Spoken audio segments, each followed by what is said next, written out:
گھر بھی بنا دیں گے، اتنے روزگار بھی دے دیں گے، معیشت کو بھی بہتر کر دیں گے، فارن پالیسی کو بھی بہتر کر دیں گے، اور آپ کی جو انٹیریئر پالیسی ہے اس میں، لیکن انہوں نے ابھی تک کسی قسم کی کوئی پالیسی کا اعلان نہیں کیا۔ اس وقت ہماری سب سے بڑی المیہ تھا کہ فارن پالیسی نہ ہونے کی وجہ سے پاکستان جو ہے تنہائی کا شکار تھا۔ ہمارے ملک میں جو دہشت گردی کی ایک جنگ جاری ہے اس کے حوالے سے کوئی واضح پالیسی نہیں آ سکی،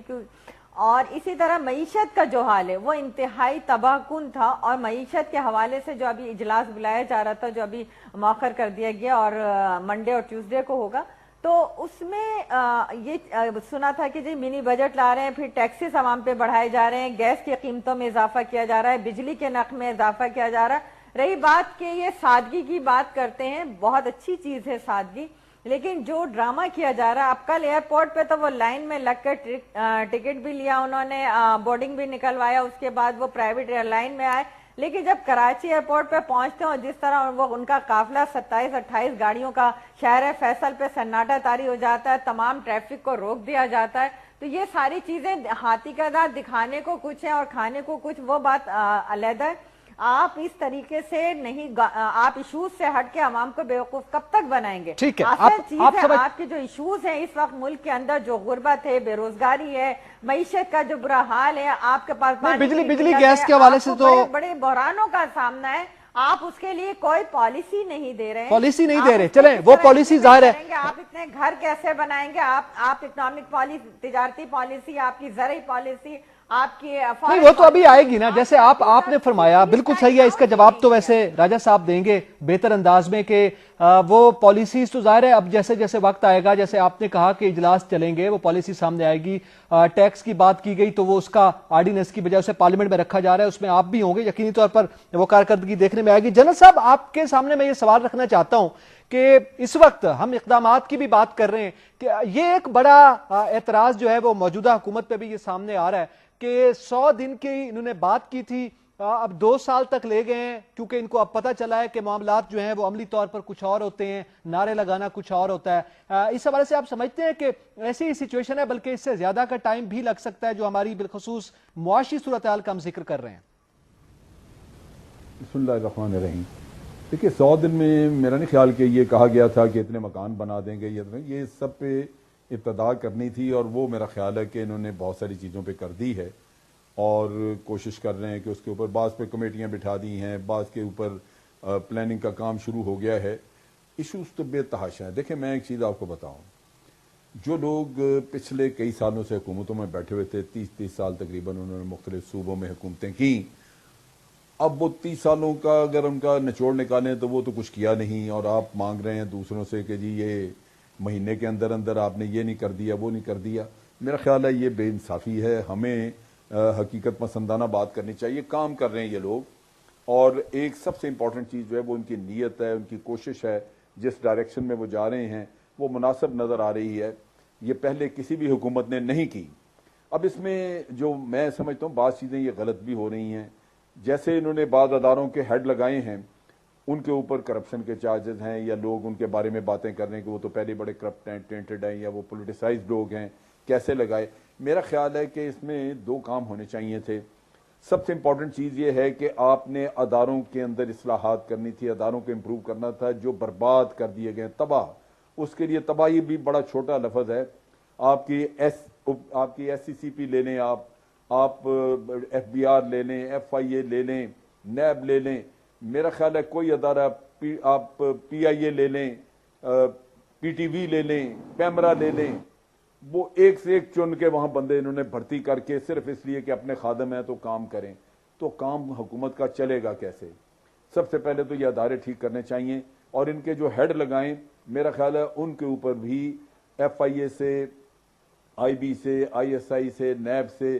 ان کو چاہیے کہ ان کے اوپر لے لیں انفارمیشن وغیرہ، کہیں ان کی غلطی کی وجہ سے پھر کوئی ایسا آدمی لگ جائے تو ان کو رزلٹ نہیں ملیں گے۔ تو ایک تو اداروں کو فوری طور پہ اوور ہال کرنے کی ضرورت ہے، ان میں نالائق، نکمے اور سفارشی لوگ اگر بیٹھے ہیں تو ان کو نکالیں، میرٹ پہ لوگوں کو لے کے آئیں۔ اگر آپ ادارے ہی 100 دن میں ٹھیک کر لیں گے تو باقی کام آپ دیکھیں گے خود بخود چلتا نظر آئے گا، جہاں کمپیٹنٹ لوگ بیٹھے ہوں گے میرٹ پہ وہ کام کریں گے، وہ احتساب بھی کریں گے، کرپشن بھی پکڑیں گے۔ ابھی تو یہ ہے کہ آپ کی انکوائری جو ہے، انویسٹیگیشن آپ کراتے ہیں وہی ٹھیک نہیں ہوتی، اسی میں لوپ ہولز ہوتے ہیں۔